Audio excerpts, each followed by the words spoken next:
Catalunya Ràdio. Catalunya Audio. Som podcast. Alimentarnos es algo que decidimos cada día y cada día podemos elegir comer algo que sea, bueno, pues beneficioso para nosotros o algo que a la larga, porque normalmente la alimentación nunca es de la noche a la mañana he comido esto y estoy malísimo, ¿no? Sino que cuando comes mucho de algo, bueno, pues a la larga puedes llegar a generar esa disbiosis o esa patología. Hola, soy Nerea Zorquengarín, soy autora del libro La cocina probiótica y fermentación. Soy una apasionada de la cocina y sobre todo de las bacterias y de los microorganismos que habitan en nuestro sistema digestivo y en nosotros como ecosistema. Así que aquí estoy para enseñarte cuáles son mis pasiones. Sants i estalvis. La salut que depèn de tu. Avui al programa us tornem a parlar d'una cosa que ens sembla interessant, que és la microbiota. Ja sabeu, aquell conjunt de bacteris i de microorganismes que viuen sobretot als nostres budells i que generen, quan estan en equilibri i quan estan en quantitats suficients, beneficis molt interessants per la salut. Sempre n'hem parlat des del punt de vista teòric, avui fem una aproximació una mica més pràctica perquè la nostra convidada d'avui és la Nerea Zorquengarín, autora d'un llibre que es diu La cocina probiótica.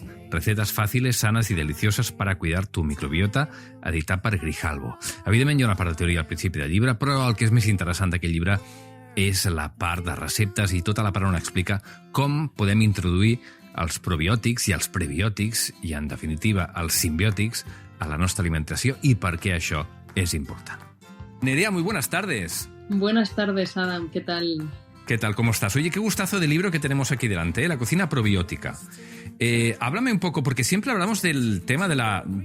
De hecho, en el programa hemos hablado muchas veces de la microbiota, de la importancia que tiene, etcétera. Pero siempre nos falta llevarlo a la parte práctica, ¿no? Trasladar todo eso que sabemos que es importante para nuestra salud a la cocina, que en definitiva es donde las cosas se hacen realidad, ¿no?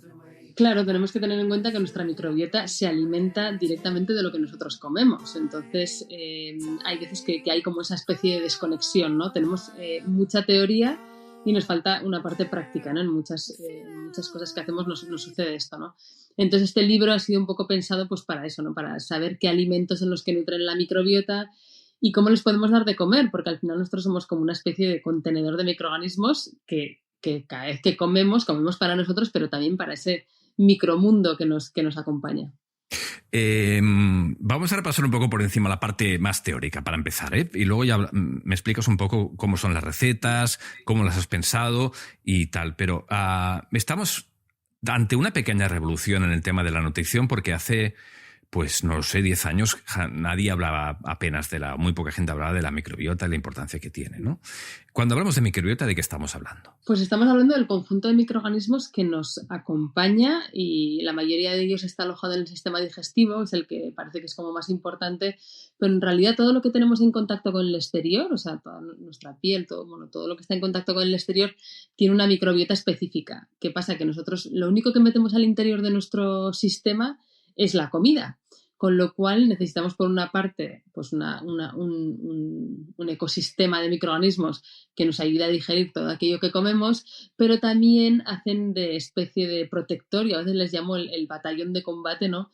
Para que todo lo que está allí dentro que puede entrar de fuera, se equilibre y genere salud, o sea, hay que decir que nos ayude a combatir también los patógenos y a combatir todo aquello que viene desde el exterior. ¿Y qué funciones tiene esta microbiota en nuestro cuerpo? ¿Qué hace? Porque hace infinidad de cosas, algunas las estamos descubriendo y las que sabemos cómo son tampoco sabemos muy bien cómo modificar la microbiota a nuestro favor, ¿no? Porque hay mucha investigación todavía ahí que se está trabajando. Es un work in progress que se llama, ¿no? Sí, la verdad que está siendo una auténtica revolución porque, bueno, la gente, o sea, los científicos se están dando cuenta que está relacionado con muchos aspectos de nuestra salud. O sea, quiere decir que aunque hablemos del sistema digestivo, hay una conexión del sistema digestivo con todo el resto del organismo, ¿no? O sea, quiere decir que si tú no eres capaz de asimilar los nutrientes que comes, al final, pues quizás tu cerebro, tus músculos o diferentes partes de tu cuerpo no van a estar nutridas, con lo cual significa que esa microbiota del sistema digestivo afecta directamente a otras partes de nuestro cuerpo. Entonces, pues tenemos que tener en cuenta la importancia de los procesos fisiológicos que llevan a cabo, ¿no? Nosotros, cuando comemos, lo que hacemos al final es descomponer un alimento, ¿no? Una zanahoria, por ejemplo, tú la ves como una zanahoria, pero en realidad son cadenas moleculares, y para que tu cuerpo sea capaz de asimilar cada una de esas moléculas, que puede ser hierro, puede ser vitaminas, puede ser, bueno, lo que tenga ese alimento, necesitamos hacer esa descomposición, y es lo que hace nuestro sistema digestivo. Pero claro, nuestro sistema digestivo, solo el sistema digestivo, no sería capaz de descomponer todos los nutrientes que nosotros metemos a nuestro cuerpo. Entonces, en cada fase de ese sistema digestivo, por ejemplo, en la boca pues hay unas enzimas o unas bacterias específicas, en el estómago otras, en el intestino delgado otras, y en el intestino grueso es donde más hay. Pues en cada una de esas partes hay un ecosistema específico de microorganismos que hacen que se descompongan esos nutrientes y nosotros seamos capaces de asimilarlo en las diferentes partes. Entonces, bueno, en esta capacidad que nos dan de asimilación es muy grande, y además también en esos procesos fisiológicos que hacen, también van dejando residuos que es comida para nosotros, ¿vale? Entonces, pues por ejemplo, si no, no seríamos capaces de generar nuestra propia B12, que también es interesante comerla, ¿no? Pero bueno, nosotros generamos la nuestra propia, ¿no? O la vitamina K también, o bueno, pues diferentes cositas que van sucediendo ahí en el sistema digestivo, que sin estas bacterias pues sería impensable. O sea, hay que decir que vivimos una relación de simbiosis. O sea, no podríamos vivir sin esta comunidad de microorganismos, porque no seríamos capaces de llevar a cabo el proceso de digestión completo al que estamos acostumbrados y el que necesitamos. O sea, que nosotros o partes de determinados alimentos que nuestro sistema digestivo, entendido específicamente como el nuestro propio, no puede digerir, y hay unos pequeños bichitos que lo que se dedican es a algunas de esas cosas que nosotros no podemos digerir, las usan ellos para alimentarse, ¿no? Así es. Las descomponen y entonces nosotros a partir de ese momento somos capaces de digerirlas. Esto pasa también en la tierra, como pueden ser las bacterias fijadoras de nitrógeno, las bacterias fijadoras de azufre. O sea, quiere decir que entendemos los seres, yo creo que nos han enseñado los seres como seres únicos, ¿no? Un árbol parece que es solo un árbol, una planta parece que es solo una planta, un humano parece solo un humano, ¿no? Pero en realidad somos ecosistemas, porque estamos directamente conectados con otros seres que sin ellos no seríamos capaces de vivir, ¿entiendes? Entonces, pues si las vacas no tendrían las bacterias metanogénicas, pues no serían capaces de llevar sus procesos también, ¿no? O sea, hay que decir que hay un ecosistema en cada uno de los seres que vemos. También porque cuando hablamos de bacterias, pues en general la mayoría de gente que no conocemos bien o que no conocen bien el tema, piensan bacterias, mal. Bacteria, enfermedad, bacteria, patología, ¿no? De hecho, últimamente, en los últimos años, estamos viendo más que nunca una histeria con el tema de los virus y las bacterias, ¿no? Y cuando en realidad hay una serie de bacterias que es verdad que son patológicas, otras que son beneficiosas y otras que son una cosa o la otra en función de la cantidad, del equilibrio respecto a otras bacterias, etcétera, ¿no? Así es. De hecho, hay muchas bacterias, por ejemplo, hay un caso muy claro que yo creo que la mayoría de la gente lo conoce a día de hoy, que es la cándida. La cándida en realidad no debería de ser patógena, pero cuando hay un descontrol de la cándida empieza a ser patógena. Entonces, lo que tenemos que hacer es como generar ese equilibrio entre los diferentes microorganismos que tenemos en nuestro sistema. Entonces, dependiendo de las condiciones que le demos a nuestro sistema o dependiendo de lo que comamos, vamos a proliferar más de unas que de otras. Es como si fuera un bosque. Pues si llueve mucho, va a proliferar más ciertas plantas. Si llueve poco, pues va a ser más desértico, ¿no? Entonces, dependiendo de lo que comamos, vamos a generar salud o, por el contrario, vamos a empezar a generar pues esa disbiosis o esos problemas en el sistema digestivo, y de ahí viene un poquito la idea de la cocina probiótica, ¿no? De qué necesitan nuestras bacterias para poder proliferar de una forma saludable, que luego no hay tampoco una microbiota que yo te diga, tiene que tener un tanto por ciento de esto, sino porque está continuamente modificándose, ¿no? Entonces, bueno, hay que ir como de alguna manera modulándola. O sea que, para seguir con tu analogía, que me parece perfecta, la alimentación sería la manera que tenemos de controlar ese clima al que hacía referencia, si llueve poco. La alimentación sería la manera de modificar el clima interno para esas bacterias, ¿no? Así es. Bueno, que claro, a mí me parece interesante porque la alimentación es algo que nosotros podemos elegir, ¿no? O sea, es decir, hay más cosas que la modulan, ¿no? La modula también, por ejemplo, el aire que respiramos, la modula también el ritmo que llevamos, si tenemos estrés, si no tenemos estrés, las emociones, la tal y actividad cual. física, Hay ¿no? muchas cosas, claro, hay muchas cosas que la modulan. Pero los alimentos es una de las pocas cosas que tú puedes elegir, porque al final el aire que respiras es el que hay. O si de repente tienes un accidente con el coche, pues te estresas, o sea, es imposible no estresarte, ¿no? O sea, son cosas que no puedes elegir, ¿no? Pero alimentarnos es algo que decidimos cada día y cada día podemos elegir comer algo que sea, bueno, pues beneficioso para nosotros o algo que a la larga, porque normalmente la alimentación nunca es de la noche a la mañana he comido esto y estoy malísimo, ¿no? Sino que cuando comes mucho de algo, bueno, pues a la larga puedes llegar a generar esa disbiosis o esa patología. Te iba a preguntar por el palabra que has usado, que es disbiosis, que para entendernos es desequilibrio, ¿no? Cuando hay un desequilibrio entre esas bacterias en el intestino, en el cuerpo, ¿no? Sí, cuando hay un desequilibrio en la microbiota, sea cual sea, se le llama disbiosis, y cuando hay un buen equilibrio se le llama eubiosis.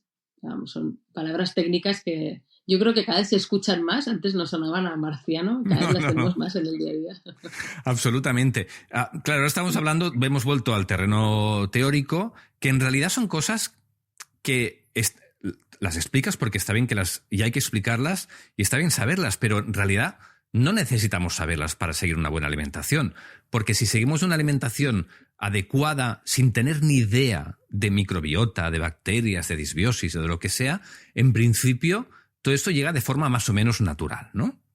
Sí, o sea, quiere decir que nuestra microbiota está adaptada a la alimentación que llevamos teniendo desde hace miles de años. O sea, quiere decir que es una adaptación, es algo que ha venido dado con nuestra propia evolución. Entonces no tenemos que hacer ninguna cosa rara. Yo a la gente le digo, si es que comer bien para nuestra microbiota es algo tan sencillo como comer lo que comía tu abuela. Si tú comes lo que comía tu abuela, seguramente vas a estar perfecto. O sea, no necesitamos nada extraño. De hecho, bueno, en el libro la mayoría de las recetas que hago son con cosas de la zona, de temporada, ¿no? Pues que tengan mucho que ver con nuestro entorno.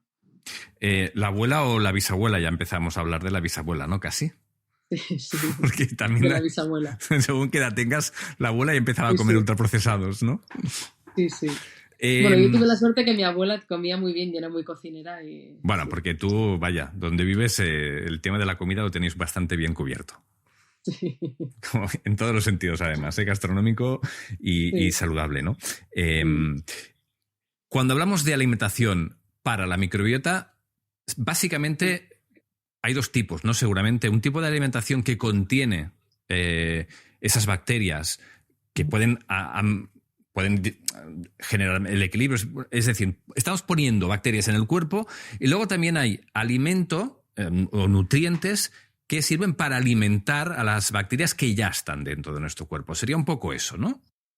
Así es, tenemos pues alimentos probióticos que, por ejemplo, lo contienen los fermentados o pues, el chucrut, los yogures. Bueno, hay muchos alimentos que contienen estos probióticos que son interesantes porque al final lo que generan es una mayor biodiversidad en nuestra microbiota.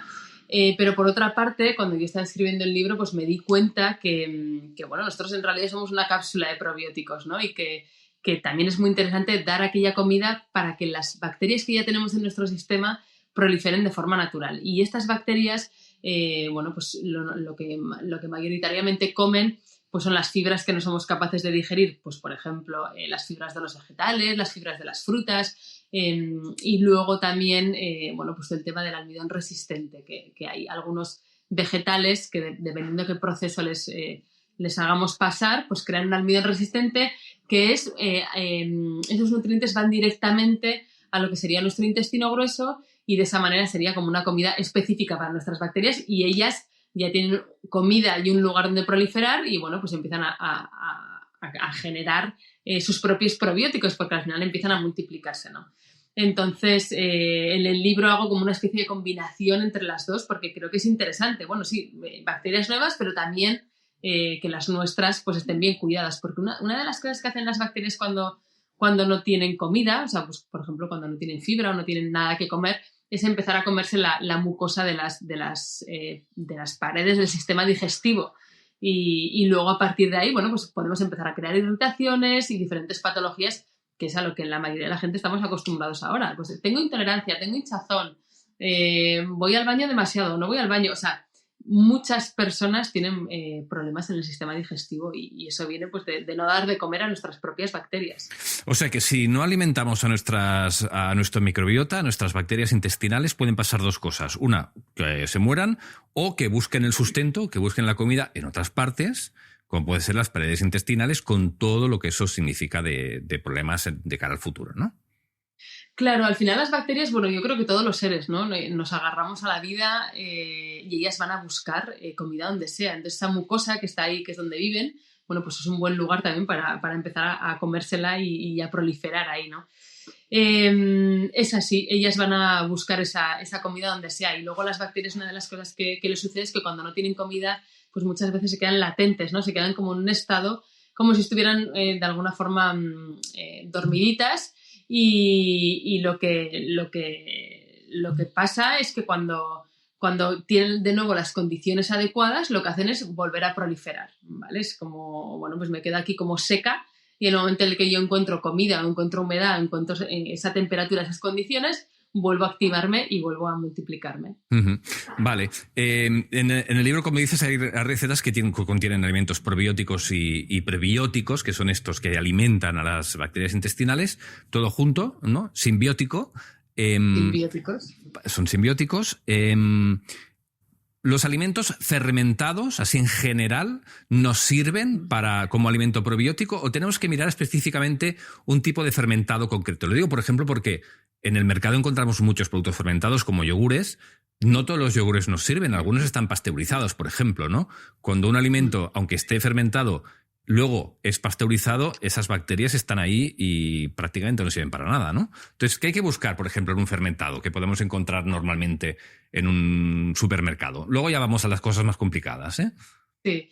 Bueno, para mí lo más importante es que esté sin pasteurizar, porque al final un alimento fermentado, si lo que estás buscando es probióticos y ha pasado por un proceso de una temperatura muy alta que lo que hace es matar esos probióticos, en realidad, bueno, pues te estás comiendo los posbióticos, te estás comiendo los prebióticos, que también son interesantes, pero te estás perdiendo esas bacterias. Entonces, el punto número 1 es que esté sin pasteurizar. Y luego, bueno, otros aspectos que a mí me parecen importantes es saber específicamente qué tipo de probióticos necesitas, ¿no? O sea, quiere decir que no es lo mismo tomar un kombucha que tomar un vegetal fermentado, que tomar un yogur. Cada uno tiene sus propios beneficios y dependiendo, pues si tenemos patologías o no, podemos tirar más de unos o de otros. Pero bueno, en general, para mí los reyes de los fermentos son los vegetales fermentados, porque son unas bacterias o unos microorganismos que son muy similares a los que nosotros tenemos en nuestro sistema. Y así como pues otros fermentados pues contienen más levaduras o contienen más diferentes cosas que quizás no están directamente tan relacionadas con la salud de nuestro sistema digestivo. Entonces aquí habría que equilibrar, ¿vale? O sea, no vale decir fermentos. Ha habido gente que me ha dicho, bueno, pues entonces bebo cerveza y ya está. Claro, la cerveza es un fermento, pero y el vino, sin alcohol, sí, claro. Con lo cual hay que tener cuidado también, ¿no? Bueno, estamos en lo de siempre, ¿no? Que el nombre no es suficiente, sino que mirar un poco más en profundidad, ¿no? Sí. Cuando hablas de fermentados vegetales, estamos hablando de ¿qué? De chucrut, de kimchi, de miso, ¿de qué estamos hablando? Pues de chucrut, de kimchi, de miso, sí, de la mayoría de esos fermentos que en realidad a veces como que nos quedamos como con solo el chucrut, ¿no? Que puede ser de zanahoria, pero en realidad es un tipo es una técnica de fermentación, ¿no? Yo en mi primer libro, que era el de fermentación, explico los diferentes procesos y explico que tú en realidad puedes hacer un chucrut en vez de col, puede ser de zanahoria o puede ser de rabanitos o puede ser de lo que tú quieras, ¿no? Una vez que tú conoces la técnica, en realidad puedes hacer los mismos pasos con diferentes ingredientes y así de esta manera también consigues diferentes tipos de microorganismos, porque uno de los problemas que tenemos no es una falta de microbiota, sino una falta de diversidad en la microbiota. Entonces, cuando comemos muchos vegetales fermentados diferentes, pues conseguimos esa biodiversidad, ¿no? Y esto lo conseguimos, pues, por ejemplo, haciendo un chucrut de coliflor, que quizás no se le ha ocurrido a nadie, o bueno, pues ir tomando diferentes tipos de vegetales. Lo explicabas en el libro anterior, pero ya que estás... o sea, que tú recomiendas que la gente, en la medida de lo posible, se haga los probióticos en casa, los fermentados vegetales. Hay una cosa muy interesante de las bacterias y es que ellas son capaces de mutar de una forma muy fácil, ¿vale? Nosotros los macroorganismos, para mutar genéticamente, bueno, pues hace falta muchas generaciones para que se lleve a cabo. Las bacterias, sin embargo, en el momento en el que ellas encuentran algo a lo que no se pueden equilibrar, tienen la capacidad de mutación genética mucho más rápida, ¿vale? Entonces, cuando nosotros preparamos nuestros propios vegetales fermentados en casa, esas bacterias que tú estás proliferando ahí, lo que están haciendo es equilibrarse al entorno en el que viven.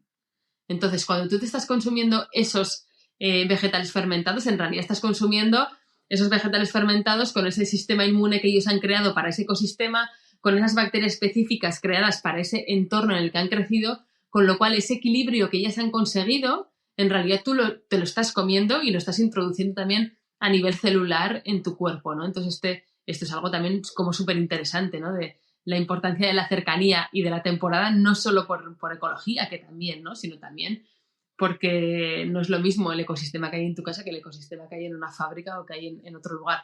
Eso no significa que si nos va a generar estrés hacer un chucrut, mejor lo compramos, porque el estrés también afecta directamente a lo que es nuestra microbiota. Entonces yo creo que todo tiene que estar un poco, bueno, pues dentro de la medida de nuestras posibilidades. Sí, lo que pasa que, y volvemos a lo que decías antes, cuando compramos un chucrut o cualquier otro producto vegetal que no esté pasteurizado, que por un tema de seguridad alimentaria es interesante, pero por un tema de salud a este nivel, pues no tanto, ¿no? ¿Cómo sabemos si está en buenas condiciones o no? Porque las primeras experiencias con un producto fermentado como un chucrut, unos pickles, un kimchi especialmente, no son agradables del todo porque...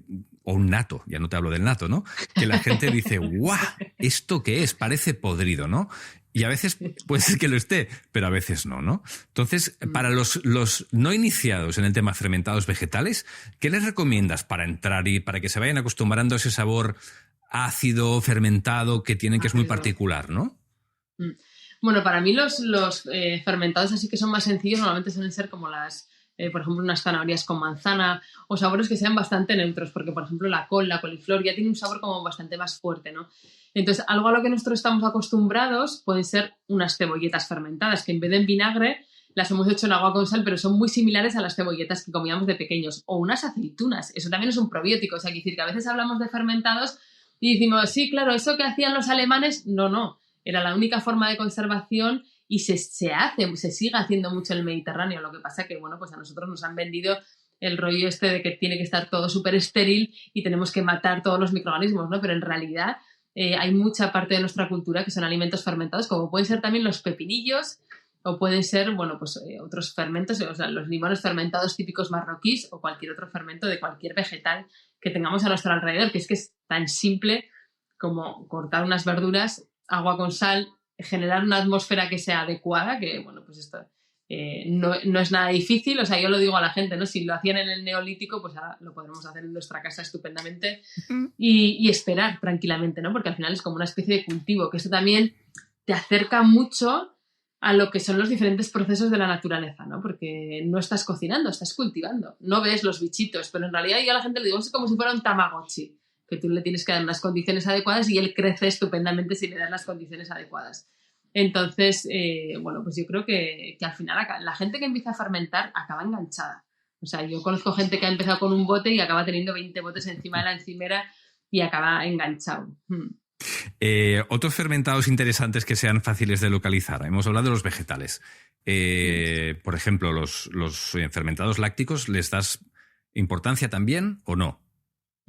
Yo no tomo lácteos, con lo cual no los tomo, pero también creo que son interesantes, ¿no? O sea, quiero decir que entiendo que es mucho más interesante una leche que ha pasado un proceso de fermentación que una leche que no ha pasado un proceso de fermentación, porque en ese proceso de fermentación se van a descomponer nutrientes que va a hacer que no genere irritaciones en lo que es nuestro sistema. Entonces, yo a la gente que toma lácteos siempre le digo, es más interesante que estén fermentados que estén sin fermentar. Así que eso por una parte. Y luego, algo que me parece que cada vez está más cercano y que es una forma súper fácil de empezar con los fermentados son las bebidas, como puede ser el kombucha, puede ser el kefir de agua, puede ser una gaseosa, o sea, cosas muy sencillas de hacer o incluso de comprar, porque kombucha ahora encontramos hasta en las gasolineras, o sea, algo impensable hace 2 años, vamos. Sí. Claro, pero por ejemplo, con el tema de los kombuchas también tenemos que buscar un poco si llevan mucho azúcar o poco, tampoco se pueden tomar como quien se toma un refresco más convencional, ¿no? Porque hay mucha gente que dice, esto es una bebida saludable, me voy a tomar 1 litro de kombucha al día, ¿no? Es que cuando escuchamos que algo es bueno nos encanta comer sin parar y es claro. Como, a ver, cuidado, es que yo a la gente le digo, es que hasta el agua en exceso es malo. O sea, hay que decir que tú puedes beber agua, pero no te puedes beber 8 litros de agua en un día porque claro. También es perjudicial, ¿no? Entonces, todo tiene que ser en su justa medida. Nuestra bebida es el agua. la bebida del humano es el agua. Estás de vacaciones y en vez de beberte una cerveza o un vino te bebes un kombucha, maravilloso, pero eso, o sea, que sea algo bueno no significa que tengamos que beber sin parar. Y luego hay que ver las diferentes marcas, bueno, pues dependiendo del tiempo de fermentación que se le deje a la kombucha, va a tener un azúcar residual u otro. Entonces, esto lo podemos ver en las etiquetas, o bueno, yo más o menos te conoces un poco las marcas que tienen procesos de fermentación que son interesantes, que estén sin pasteurizar y que tienen, bueno, pues sabores estupendos y maravillosos, que pues por ejemplo para los niños también, que hay veces que les cuesta un poco entrar en el tema de la fermentación, pues puede ser como una vía de entrada. Para la gente que sí toma lácteos, retomando lo de antes, estamos hablando de yogures, kéfir, quesos. Quesos, sí, básicamente esos son los fermentados de los lácteos, vamos. Y todos los productos veganos y vegetarianos que han entrado en el mercado también, han irrumpido directamente en el mercado que ahora llenan las estanterías, hay de todo también, ¿eh? Hay cosas que son fantásticas y otras cosas que son un desastre, ¿no?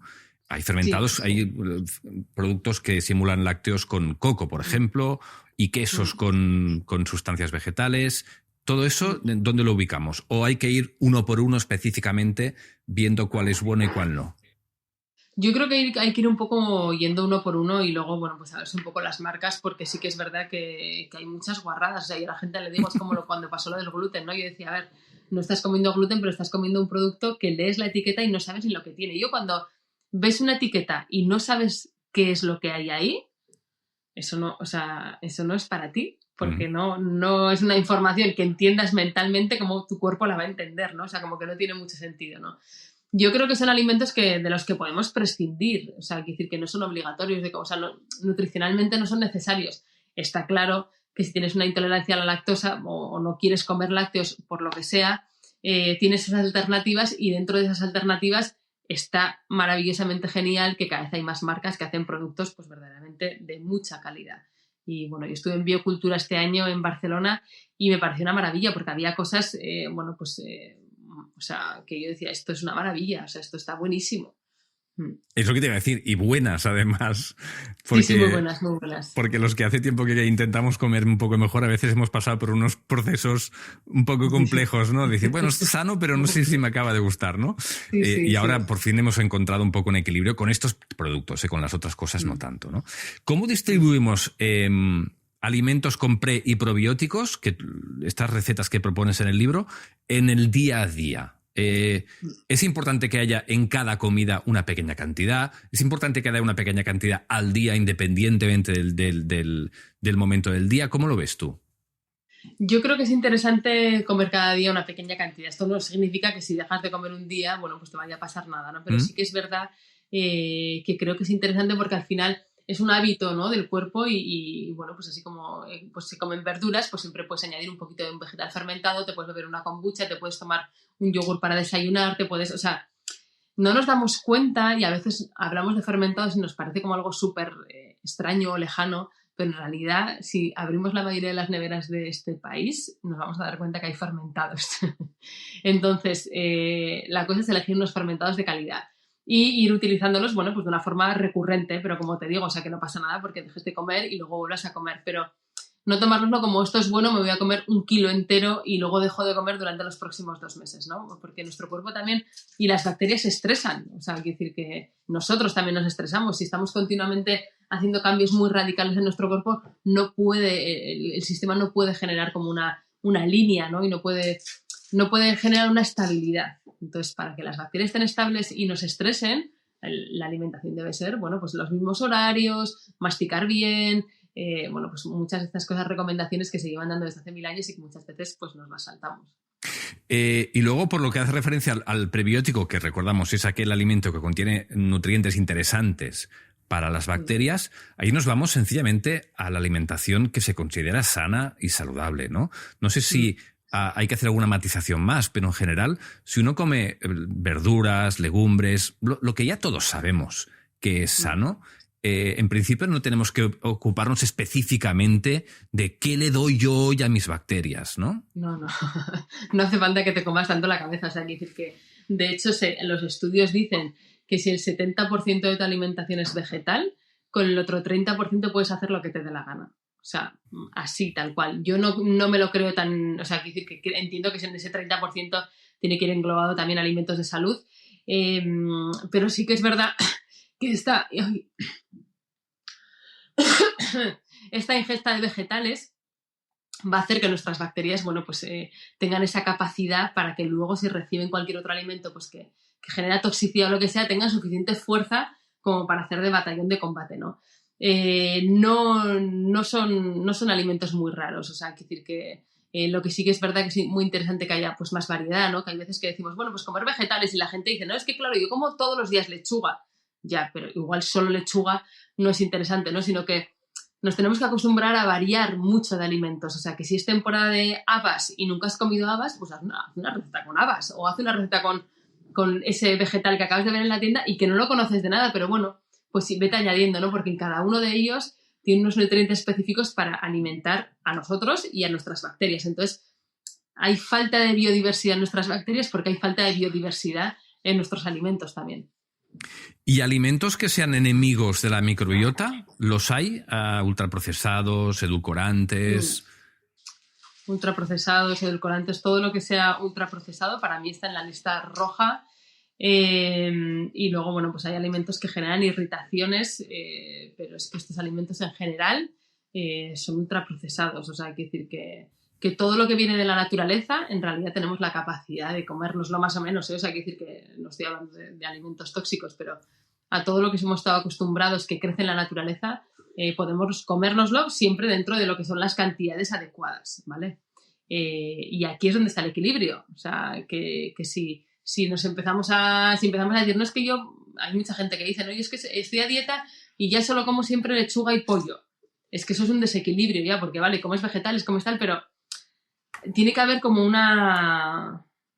equilibrio en todos los alimentos que metemos. O sea, quiero decir que tiene que haber mucha variedad y mucho color y darle gracia a la cocina, que bueno, una de las ideas del libro es esa, ¿no? Que la gente tiene esa idea de que la alimentación sana y saludable es aburrida y en realidad luego te das cuenta que no. Absolutamente. La verdad es que no hemos entrado mucho en detalle en las recetas porque tampoco tiene mucho sentido que te diga, uy, explícame cómo se hace la granola al romero, ¿no? Pero mira, precisamente esta es una de las recetas que aparecen, ¿no? Granola al romero, ¿no? Pero está buenísima. Sí, no. Además, en el libro, además las has distribuido en plan desayuno, cosas para picar, comida, cena, etcétera, para que más o menos uno tenga un orden y a partir de ahí, pues, que se vaya organizando, ¿no? La verdad es que son todas como muy atractivas, ¿no? Uno tiene ganas de meterse en la cocina, dejar la entrevista y ponerse a cocinar ya, ¿eh? Eso es bueno. Yo cuando me llegó el libro la primera vez me daban ganas de abrirlo y comerme las fotos. Es un proceso complicado porque cuando uno hace recetas tiene que tener la responsabilidad de saber que son factibles, ¿no? Que se pueden hacer. Sí. Entonces de repente dices, voy a poner 100 recetas. Bueno, ya, pero tienes que saber que funcionan antes, ¿no? Sí, es mucho trabajo y mucha investigación y mucho tiempo y luego saber qué recetas van a funcionar verdaderamente, ¿no? Porque quizás tú estás acostumbrado a la alimentación, pero tienes que saber que eso funciona, ¿no? Y una de las cosas que hacía, como vas fotografiando todas las recetas, bueno, vas pesando todo y todo muy cuadriculado, invitaba a la gente a comer a casa y entonces veía a ver qué reacción tenía, si les gustaba, si no les gustaba, esto le falta tal, esto cual, y entonces vas ajustando y acabas haciendo la receta, bueno, pues también un poco con los gustos del resto de las personas, porque cada uno tenemos un paladar diferente. Siempre que hablamos de recetas y de cocina y al final de hábitos saludables, uno de los principales argumentos que tiene peso y que no se puede desestimar, porque realmente es cierto, hasta cierto punto es que no tenemos demasiado tiempo para meternos en la cocina, ¿no? Pero luego también es verdad que, bueno, nos pasamos de media como 3 horas o 4 horas cada día delante de Netflix, ¿no? ¿Cómo conjugamos el derecho que tenemos, ¿no? A descansar y a desconectar y a dejar el trabajo aparcado durante unas horas y hacer nada con el hecho de buscar un tiempo para cocinar? Porque en el fondo nos estamos ocupando de nosotros y de nuestra salud, ¿no? Yo creo que es un propósito que tenemos que tener, ¿vale? A veces como que, bueno, pues trabajamos mucho y tenemos la sensación de que tener tiempo para nosotros tiene que ser tiempo tirado en el sofá, pero quizás puede ser un tiempo que te puedes ir a pasear tranquilamente a un ritmo tranquilo, puede ser un tiempo de estar en la cocina cocinando tranquilamente sin decir tengo media hora, tengo que acabar la comida y empiezas a picar así como que parece que te va a dar algo y tiras todo ahí en medio de la cazuela y no, o sea, voy a hacer la cena tranquilamente y voy a hacer la compra tranquilamente. Y, o sea, como que, bueno, yo creo que nos han vendido muchas motos, entre ellas que la cocina es un lugar de pérdida de tiempo. Y en realidad, en la cocina, en las cazuelas, es donde se cocina la salud. A mí hay mucha gente que me dice, yo tengo 3 hijas, trabajo en una empresa de fermentados, viajo mucho por mi trabajo también, y mucha gente me pregunta cómo lo haces, ¿no? Y digo, es que yo tengo esta energía porque como muy bien y porque me cuido mucho también y porque mi tiempo de descanso muchas veces no es estar tirada en el sofá, es irme a dar un paseo en el monte o respirar tranquilamente, cocinar tranquilamente, como llevar este equilibrio, ¿no? Así que si no, bueno, si todo es estar estresado y luego estar en el sofá, creo que al final la vida se reduce como algo excesivamente pequeño. Aquest és el llibre que avui us volíem presentar, La cocina probiòtica, recetes fàciles, sanes i delicioses para cuidar tu microbiota, de Grijalbo. L'autora, hem estat parlant amb ella una estona, amb la Nerea Zorokiain. Pues muchas gracias, que la gente se compre el libro, que pierda un poco de tiempo, entre comillas, en las cosas que valen la pena, y así ganará más tiempo al final y más energía y más vida, ¿no? Que se trata un poco de esto, ¿no? Se trata de eso, sí. Así es. Muchísimas gracias, Nerea. Gracias a ti por haberme invitado.